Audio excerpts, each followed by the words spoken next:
All right, let's jump into document B today. Life in the military is the focus of document B. I'm going to have this up while you prep the document. Go ahead and write the question at the top of the page. And the question is, you've seen it a bunch of times now, education in Sparta.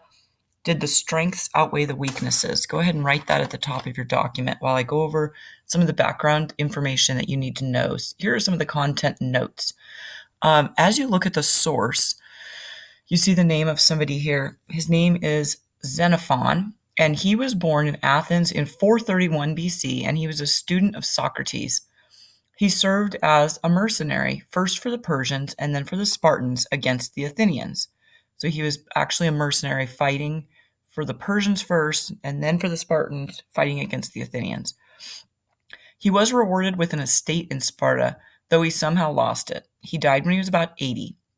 Xenophon is remembered today as a philosopher and a writer, as well as a soldier of fortune. He provides us with the most important eyewitness accounts of 5th and 4th century Sparta.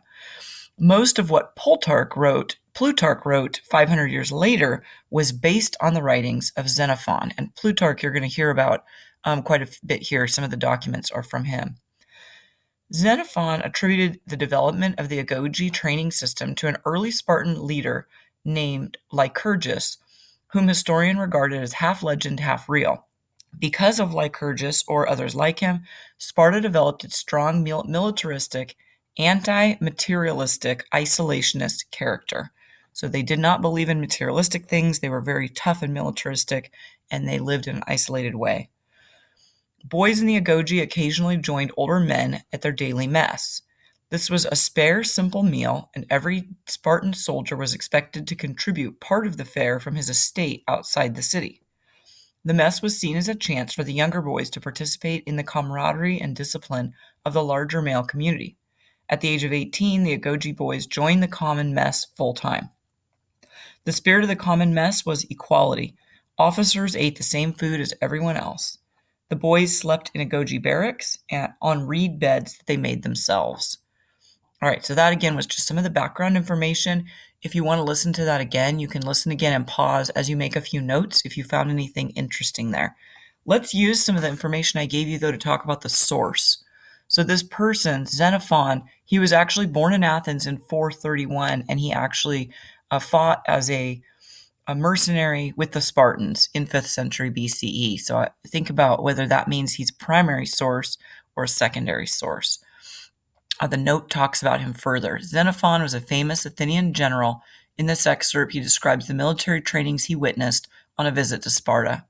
Xenophon credited Sparta's power to a prince named Lycurgus, who was regarded as the founder of formal Spartan education. So it's the ideas of Lycurgus that encouraged the training tactics of the Spartans.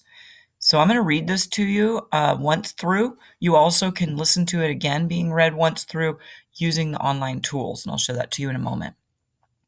Section 3. Instead of softening the boys' feet with sandals, Lycurgus required them to harden their feet by going without shoes.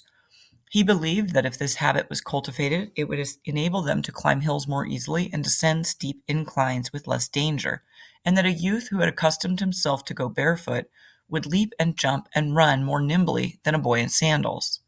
Section 4. And instead of letting them be pampered in the manner of clothing, he introduced the custom of wearing one garment throughout the year. Believing that they would thus be better prepared to face changes of heat and cold, they had one outfit to wear all year long. Section 5. As to the food, he required such a moderate amount of it that the boys would know what it was to go with their hunger unsatisfied, for he believed that those who underwent this training would be better able to continue working on an empty stomach if necessary, and would be capable of carrying on longer without extra food if the word of command were given to do so. So sort of intentional starvation, causing them to be able to work longer without eating. Sections 6 and 7. He also allowed them to alleviate their hunger by stealing something. Lycurgus encouraged them to get their food by their own cunning. Obviously, a man who intends to take to thieving must spend sleepless nights and play the deceiver and lie in ambush by day. And moreover, if he means to make a capture, he must have spies ready.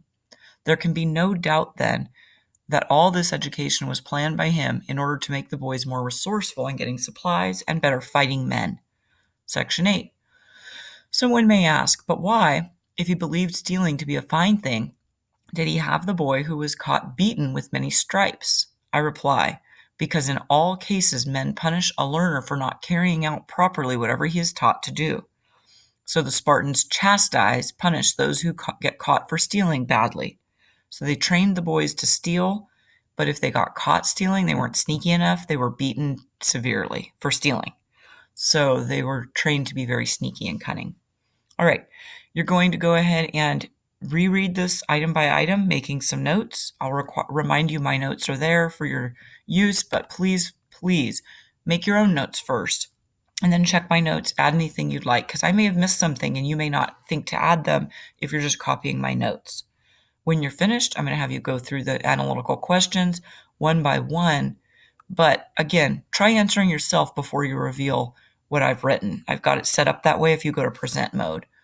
I also want to remind you that the online tool is there and you've got your read aloud available here at the top to have it read there, and you can use the tools to annotate and take notes there.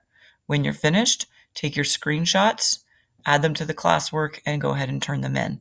I'm going to pause this video, stop it, and go ahead to document C next.